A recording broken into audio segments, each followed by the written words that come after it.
So today, we're going to kind of talk about a new area we call bioelectronic medicine. And I want to start out with a couple of statistics. Every year, we have millions of people that are dying because of drug overdoses. Okay, and I'm not talking about illegal drugs. I'm actually talking about legal pharmaceutical drugs given in hospitals and people taking at home and so on. And these aren't just overdoses because people abuse them and so on. I'm talking about actual interactions with other drugs, people where the prescription was too high. There's many complications. And this is actually very common in the hospital. So millions of people are dying because drugs actually interact with multiple systems in our bodies. And quite frankly, even though we spend billions of dollars to develop drugs, and to do safety studies and so on, well, guess what? We still don't completely understand how they work, and we certainly don't understand all of the systems that they are affecting. And so people die, people have these side effects that are often very difficult to deal with, and so we're looking for a better way. So what we have been trying to do is to grow this new area we call bioelectronic medicine. And in this field, we are literally tapping into the human nervous system, and we're trying to crack what we call the neural code. Okay, there's billions of messages and pathways in your body, and there are messages passing back and forth between your organs and from the tips of your toes, all the way up to the brain and back. And so our idea is, why couldn't we tap into those messages and use those to actually diagnose disease early? And if we could learn how to kind of speak the language of the human nervous system, then why couldn't we then insert messages to try to coax the body into healing itself? Okay, so this may sound like science fiction. It may sound like a completely crazy idea, and I admit it is. But we are starting to actually make some progress. I'm going to show you some programs today and some results that I think will show you that this is not a completely crazy idea. So in this figure, I want to ask all of you to tell me how many of these devices tap into the human nervous system. 1, 2, 3, 4, all of them? Okay, you could argue all of them, but you could certainly say 5 out of 6 directly interface with the human nervous system. And I'm talking about touching a nerve, interfacing with the brain or peripheral nerve, or the spinal cord. 5 out of the 6. Insulin pumps, you could argue, okay, indirectly, absolutely involves the nervous system. Well, it turns out every process in your body somehow involves the nervous system, and every cell in your body is within shouting distance of a neuron, okay, or a neural pathway. So if we could treat disease with bioelectronic medicine, then why couldn't we also treat injury? And I'm talking about debilitating injuries. In this case, if we actually look at paralysis, the 2 leading causes are spinal cord injury and stroke. And we're talking about millions of new cases every year. There's about 25 million people around the world living with a significant level of paralysis. And of course, you know the statistics on stroke. It's just staggering. Okay, so what if we could then not only understand some of these messages, but what if we could actually reroute them around a damaged or injured portion or a degenerated portion of the nervous system, whether that's in the brain, the spinal cord, or even a peripheral nerve injury. So in this study that we launched or started to plan about 5 years ago, we enrolled a young man named Ian Burkhart, okay, and his name's been released to the public, and this is Ian. Ian was on vacation with his family. He dove into the ocean. A large wave pushed him into a sandbar, and he ended up with a fracture at the C5 level and ended up being diagnosed with quadriplegia, paralyzed from the mid-chest down. No use of his hands, obviously can't walk, and has even issues with regulating his body temperature, bladder control, the list goes on. So Ian enrolled into a study that we had planned out. It took us years to get to this point, but the goal was to see if we could reroute signals from his motor cortex directly to his muscles. and allow him to regain not just some movement, but functional movement, where he actually could use his hands and do something useful. We call this the electronic neural bypass program. This technology, much like a heart bypass where you would reroute blood, we're in this case rerouting electrical signals. And so we literally put a tiny chip into his M1 or primary motor cortex, okay? And it's right here above your ear, a nice little narrow region. We used fMRI to find out exactly where we wanted to target, and I don't think I included that image just because of time, but we placed the electrode, and after about a month, we started to see some signals. But the question was, after 4 years, since his injury, would we actually see modulation? Would we see changes that were useful? Could we actually then extract information from those signals that would allow us to literally read his thoughts and know if he was thinking about certain types of movements of the hand? Wrist, ulnar radial deviation, closing, opening, different fingers. We really did not know at that point. We had done some work about 13 years prior, and I was involved with the very first implants that were done in humans. Fortunately, we had some great success back then, but what we did was take those thoughts and link them to a computer, and I'll talk more about that. But in this case, we really wanted to link it to motion. Okay, so because we have a kind of a limited time slot here, I want to leave time for questions. I'm going to give you kind of the fast story on what happened. This was the very first time Ian started moving, and I want you to watch closely in the video and see what happens because we ran into an issue right out of the gate. So if we can.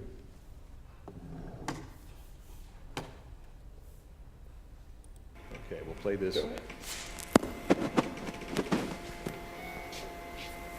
Okay, so we recognize the open, and then through the stimulation, and this is transcutaneous stimulation, by the way. We didn't know how well that would work, but he was able to open. He's able to grasp. But every single time he tried to move, even just several inches in any direction, he would drop the object. Okay, so what do you think was happening?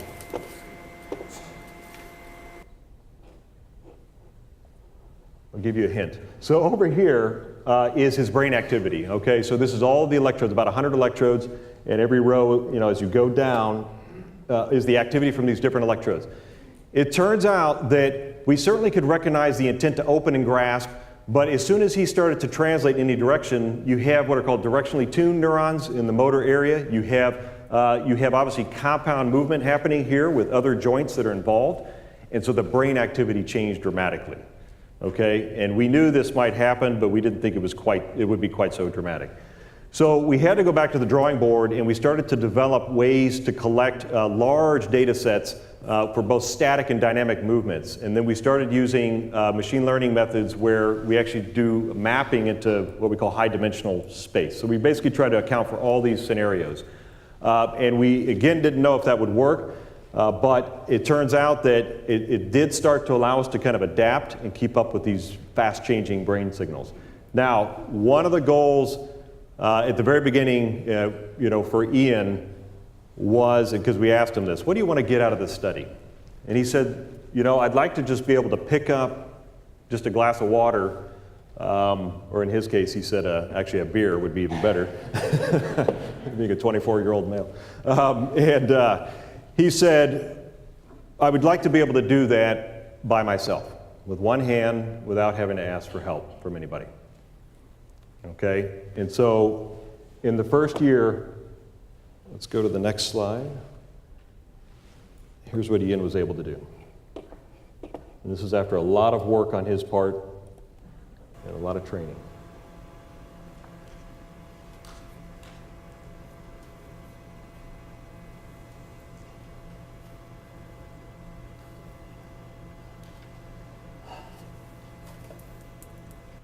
Okay, so he did it, yeah.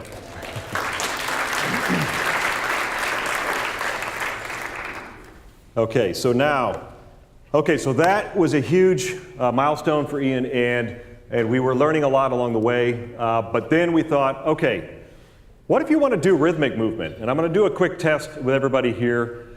Raise your non-dominant hand, okay, if you can. Now raise your other hand and start to drum your fingers against the palm of the opposite hand. And go fast, fast, fast. Now stop. Now go the opposite direction. Okay? Is it awkward? Okay, now, which way is the faster? Are you going pinky to index is your natural fast way, or is it index to pinky? And think about that and figure it out, okay? How many of you are doing pinky to index? Okay, including me. How many of you are doing the other way, index to pinky? All right, you guys are just strange. Okay, but I always like to make it feel a little better.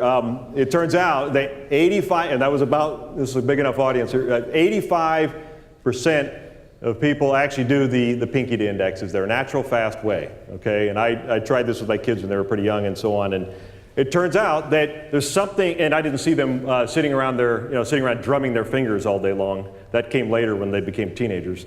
But the question is why is that even kind of a part of our system? What's happening there? Well, we know we have central pattern generators in our spinal cords, and even when we walk, there's in fact a location in your spinal cord I can stimulate right now and see your leg go through a full cycle, a walking cycle. So your joint movements are actually coordinated also by these networks. Rhythmic movements are coordinated by your spinal cord and your brainstem, and your brain is really just kind of saying, start, stop, and adjusting and modulating the speed. Okay, well, what's the problem here? With Ian, we bypassed his spinal cord and his brainstem completely. We went straight from M1 straight to his muscles. Okay?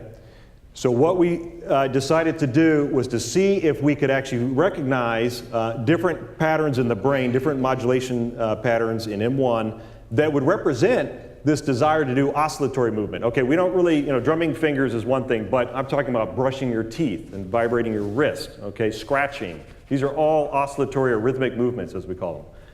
So what we found, and this is only in primates, by the way, you do actually see these distinct signals, okay? And you have the cortical motor neurons that are directly wired from M1 to muscles, and that's in primates, so you can learn these complex kinds of movements too. Okay, the rhythmic actually goes in through the rhythmic or central pattern generators I talked about, but the direct connections are there. So we wanted to see, can we actually recognize each? And here's what we did. Let's go to the next slide. I'll skip all the details on. This is Ian after we had developed kind of a set of algorithms that would emulate these pattern generators and then recognize and decode his intent to switch between discrete and rhythmic. And this one you can guess pretty quickly which one he's trying to do.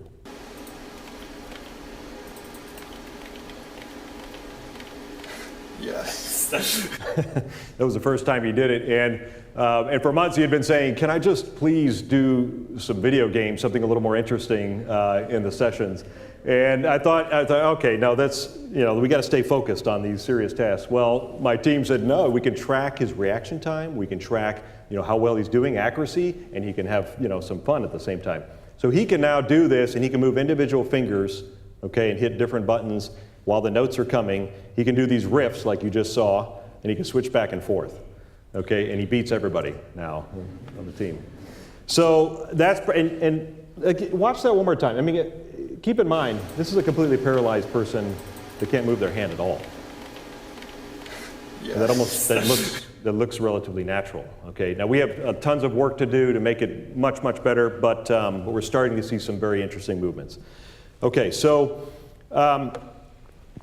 just a couple more. Now I want to kind of expand out into the rest of bioelectronic medicine, or at least a couple more samples of what we're trying to do.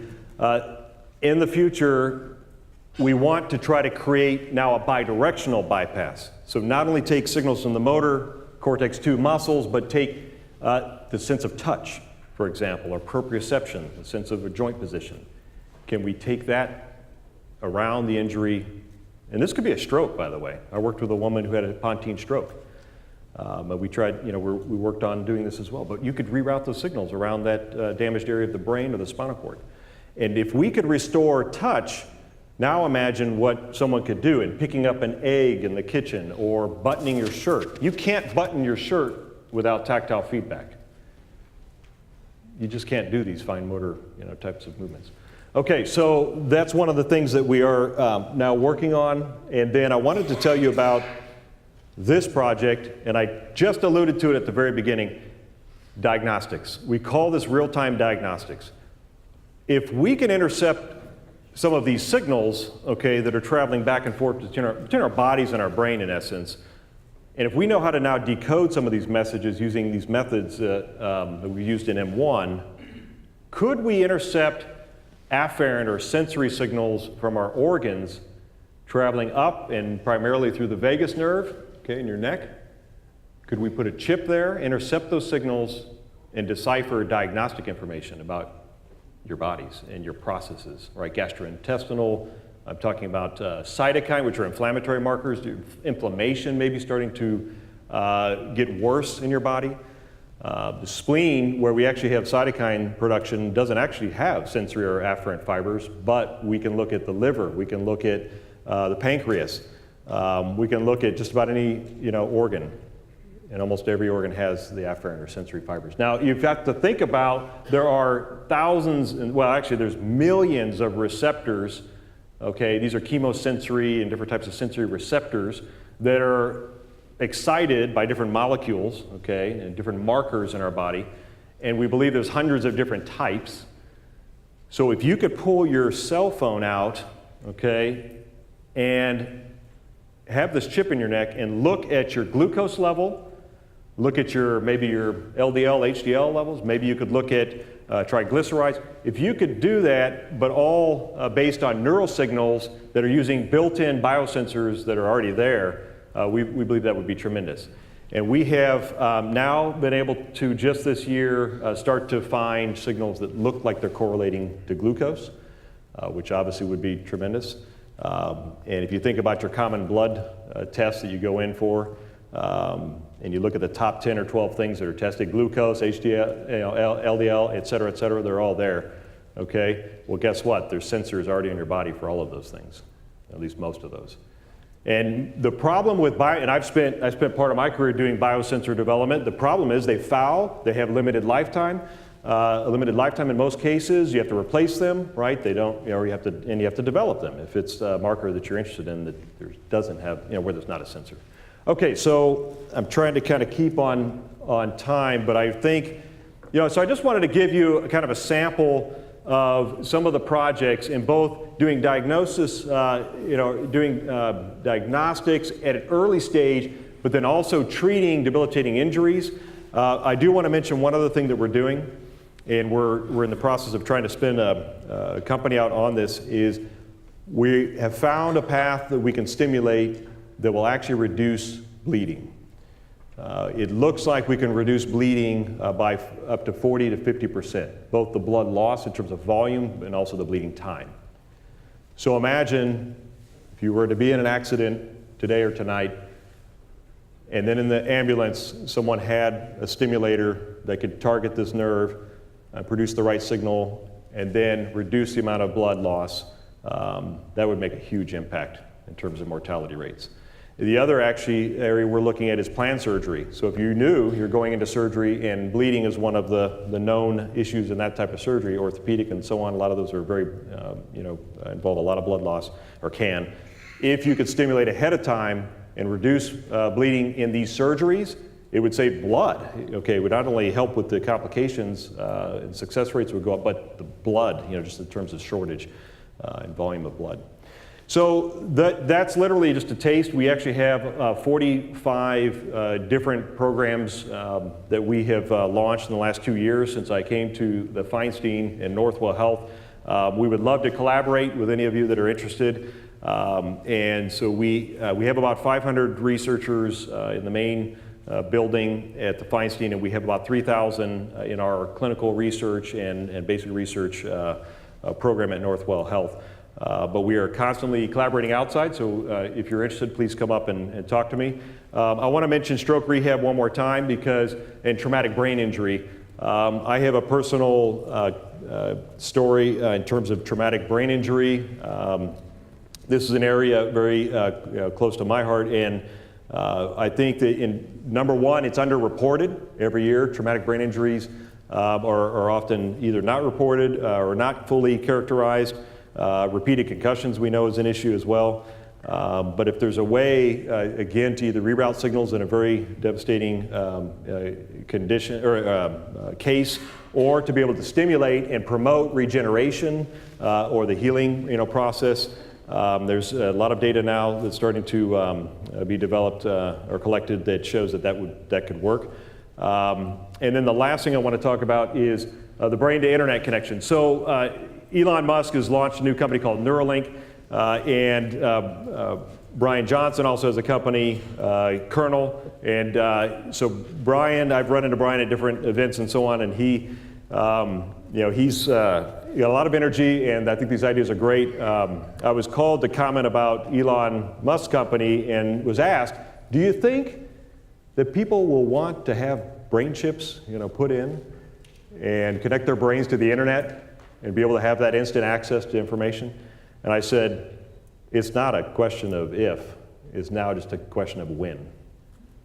Okay, thank you.